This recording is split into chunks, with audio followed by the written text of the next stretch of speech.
technician, while cleaning supplies and just going through stuff in the room, accidentally entered a training tape that basically said that nuclear war was starting. He didn't really notice what was actually on the tape, so he just started walking away. But later, someone else walked in and thought what was happening on the screen was real. Oh my god.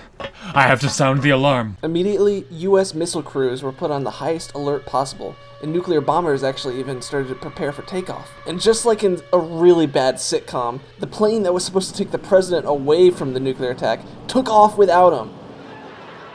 This is just one in a ton of cases where people made one little mistake that nearly made the whole world go.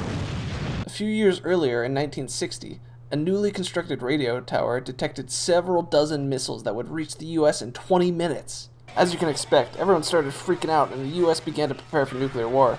But some big-brain lad realized something important. The Soviet premier was visiting New York at the same time, so unless they were going to blow up their own leader, there's no way that they're real. Later, they realized that the only thing the radars were detecting was the giant ball of cheese in the sky. You've probably already heard about the Cuban Missile Crisis, which was pretty much the closest the world had ever come to nuclear war. If you haven't, it was basically a 13-day period where the US got mad at the Soviets for putting missiles in Cuba. During this period, one night a guard saw a supposed Soviet saboteur trying to climb a fence into a nuclear facility. Immediately, he set off the alarm and shot him. As this was in the middle of the crisis, all the pilots knew it wasn't a test, so immediately they all started to take off to go attack the Soviets. Then, right as they were about to take off, they saw a car speed down the runway to try to stop the bombers. The base must have had a large supply of honey and picnic baskets, because the Soviet intruder was actually just a bear. Now, if I know anything about Russia, though, that bear might have still been a spy. We'll never know. You know, in most jobs, if you mess up, worst case scenario, you lose your job. But for these guys, messing up means the end of the world. If things just went a little bit differently, these people might have accidentally invented the Fallout games early.